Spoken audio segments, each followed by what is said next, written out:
नमस्कार, जेके अपडेट में आपका स्वागत है। मैं हूं अश्विनी गुप्ता। आइए नजर लगाते हैं कश्मीर न्यूज राउंडअप की मुख्य खबरों पर। जम्मू कश्मीर के लेफ्टिनेंट गवर्नर मनोज सिन्हा ने कहा कि शांति को स्थायी बनाने के लिए अब से 1 साल के भीतर जम्मू कश्मीर में आतंकवाद के तबूत में आखिरी कील ठोकने का वक्त आ गया है। लेफ्टिनेंट गवर्नर ने श्रीनगर में विश्व प्रसिद्ध डल झील के किनारे SKICC में एक सभा को संबोधित करते हुए कहा कि वक्त आ गया है जब हम सभी को शांति स्थापित करने के लिए मिलकर काम करना होगा। उन्होंने कहा कि सिक्योरिटी फोर्सेस जम्मू कश्मीर में शांति स्थापित करने के लिए दिन रात काम कर रही है। पुलवामा का नौजवान भारत माता की जय का नारा लगा रहा है।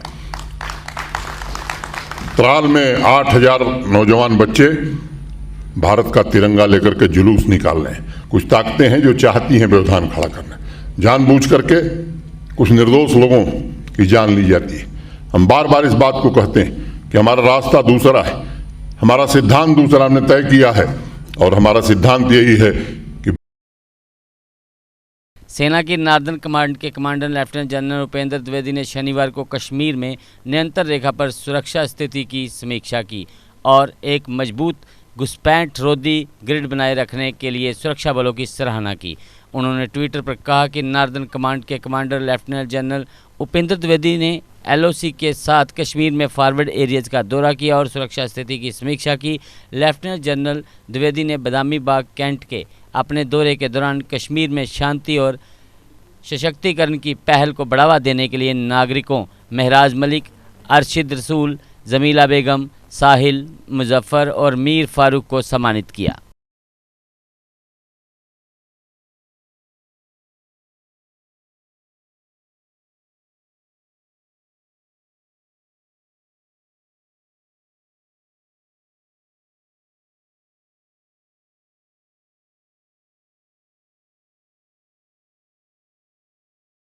आज़ादी का अमृत महोत्सव के तहत आज अनंतनाग के DC ऑफिस में DC डॉक्टर पीयूष सिंगला द्वारा 75 फीट का सबसे ऊंचा तिरंगा फहराया गया। इस अवसर पर डॉक्टर पीयूष सिंगला ने कहा कि देश की आज़ादी के 75वें वर्ष के पूरा होने के इस संबंध में देश के प्रधानमंत्री नरेंद्र मोदी ने देश के अमृत महोत्सव के तहत घर घर तिरंगा अभियान चलाया गया।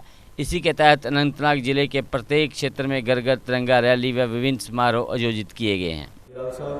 SSP अनंतनाग श्री आशीष मिश्रा जी, यहाँ पर उपस्थित डिस्ट्रिक्ट के सभी ऑफिसर्स, DC ऑफिस कॉम्प्लेक्स के सभी एम्प्लॉइज़ और यहाँ पर आए हुए हमारे मीडिया सहकर्मी, ज़िला अनंतनाग की आवाम। देखिए, आज का दिन मैं समझता हूँ कि एक बहुत हिस्टोरिकल डे है। माननीय प्रधानमंत्री जी द्वारा हर घर तिरंगा की जो एक कैंपेन, एक मुहिम 13 से लेकर 15 तारीख तक जो शुरू की गई है। IS से राजनीति में गए और उसके बाद फिर से राजनीति छोड़ नौकरशाही में वापस लौटे शाह फैजल को सरकार ने बहाल कर दिया है। DOPT की मंजूरी के बाद सरकार ने उन्हें पर्यटन मंत्रालय में डिप्टी सेक्रेटरी के पद पर तैनात किया। शाह फैजल ने बीते अप्रैल में राजनीति को छोड़ दोबारा से नौकरी पर लौटने की सरकार से अपना इस्तीफा वापस लेने की अपील की थी, जिसे स्वीकार कर उन्हें सेवा में बहाल कर दिया गया है। आपको बता दें कि कश्मीर में IS टॉप पर रहे शाह फैजल ने जनवरी 2019 में सरकार को अपना इस्तीफा सौंप Jammu Kashmir people's movement party बनाई थी। धारा 370 समाप्ति के तुरंत बाद उन्हें सार्वजनिक सुरक्षा अधिनियम के तहत हिरासत में ले लिया गया था। रिहा होने के बाद डॉक्टर से नौकरशाह बने शाह फैजल ने राजनीति छोड़ दी और सरकारी सेवा में फिर से शामिल होने की अपनी इच्छा जाहिर की। इस दौरान तक सरकार ने अभी तक उनका इस्तीफा स्वीकार नहीं किया था।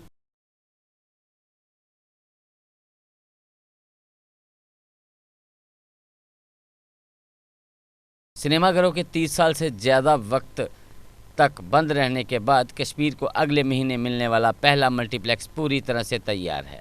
3 ऑडिटोरियम व 520 सीटों वाला मल्टीप्लेक्स सितंबर में खोला जाएगा। श्रीनगर के इंदिरा नगर में तैयार हो रहे मल्टीप्लेक्स के डिज़ाइनरों ने लॉबी की दीवारों पर सीलिंग के लिए लकड़ी के छोटे छोटे टुकड़ों को जोड़कर बनाए जाने वाला डिज़ाइन ख़त्म बंद और पेपर मैशी का इस्तेमाल करके इसे कश्मीरी आर्ची टेक्सचर का टच दिया है। सर, इसको कोई 3-4 साल लग गए हमें कंस्ट्रक्शन में, और ये इनिशिएटिव हमने इसलिए लिया बिकॉज हमें लगा कि हमारे जो यहाँ पे नौजवान हैं, जो बच्चे हैं, उनको वो फैसिलिटीज़ एंटरटेनमेंट के लिए नहीं मिलती है जो रेस्ट ऑफ द कंट्री में मिलती है।